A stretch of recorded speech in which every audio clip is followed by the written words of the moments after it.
So Joe and Diane were in the hospital in London on March 16th, so 1 month after I had my baby, in Boston, Mass General Hospital, and I had just gas and air, and they had gas and air in their room, and I was, before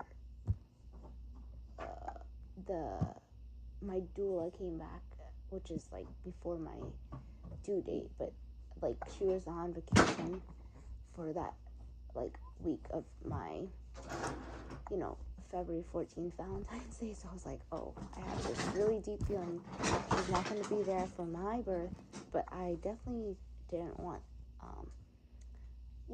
a Pitocin. I didn't want a cesarean section. And then so for Diane, so she's already pretty big, 40 plus weeks, and then so I'm assuming that she is in a hospital that's called the Portland, which is high cesarean rate, number 1, and it's not part of the NHS, which is also like interesting, 40% plus cesarean rate. And then some books I read was Ina May, Expecting Better by Emily Oster, and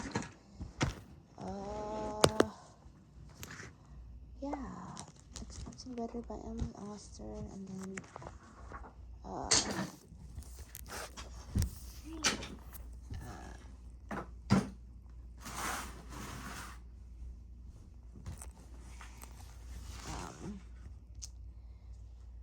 Birth Control by Alison Yarrow, and then Birthing Partner, which was that was amazing. And so like when I saw her video from Dr. Joe vlogs, I knew that, so she's probably in there like with like my friend who went past like 2 weeks past for her first birth. This is Diane's first birth, Bowden. She had to be, usually people like to go for inductions just because like hospitals, that's what they go for with OBs or midwives, I feel. And so like she was feeling different surges.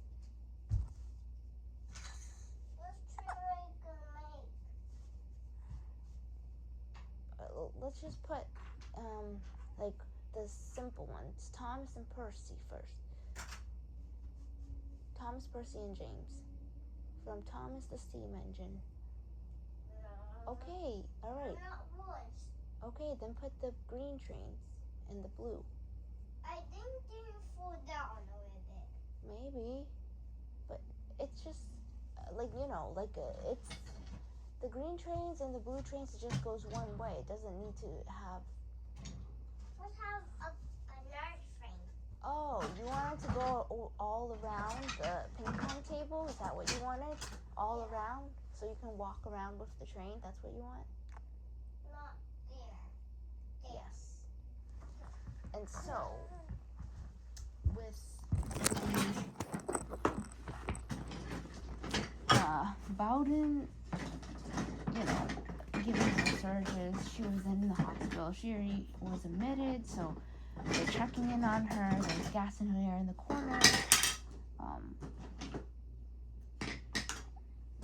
And they have the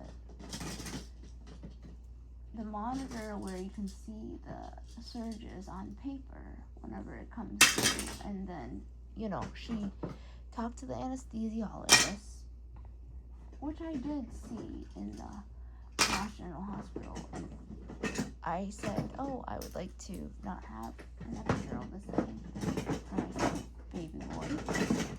And so Diane said, yes, I'll take the epidural. And it was perfect. Yay! And then, we don't know the timing or whatever, but then she had an emergency cesarean section, probably, like, I don't know, like what's happening, like other symptoms, like meconium in the water, which is, like one of the like simplest, oh wow, why not a cesarean? You already, have meconium, we don't know this is for whatever, and you are,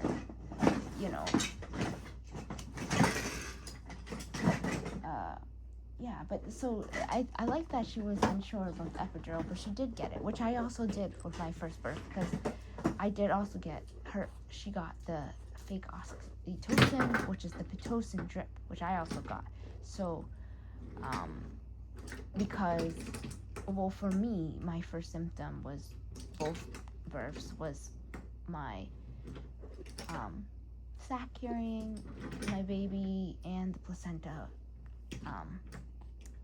leaking, and then that was the leak for the beginning of labor for me.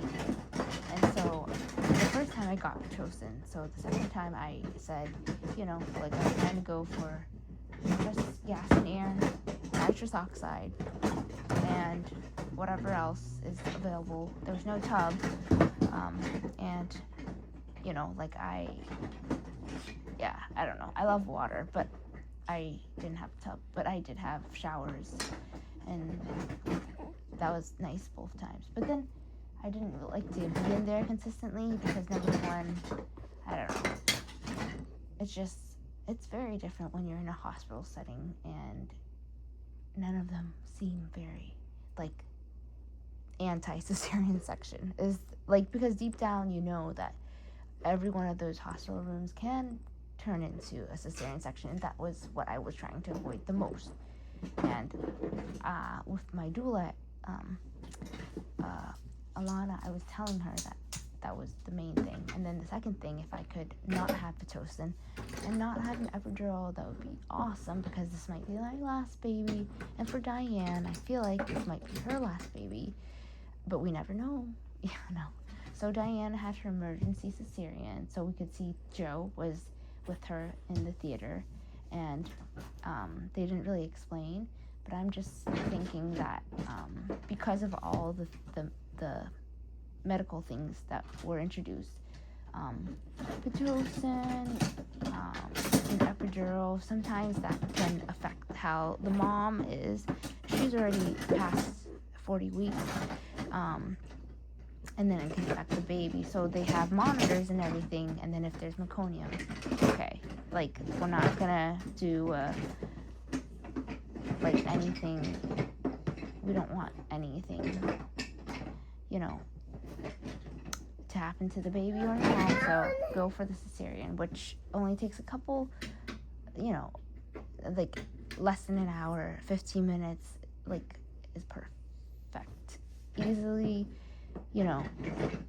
get both safety of the mom and the baby, but then we'll see, because in the long term, in the next 2 years, there might be things that can, affect things, because the baby is breastfeeding, and that helps, and we'll see, like there's also lots of things. I'm not sure if you read Safe Infant Sleep by Dr. James McKenna, PhD, which is very important if we want a safe and happy baby for 2 years, and the rest of his life. So go Bowden, go Giant, go Joe.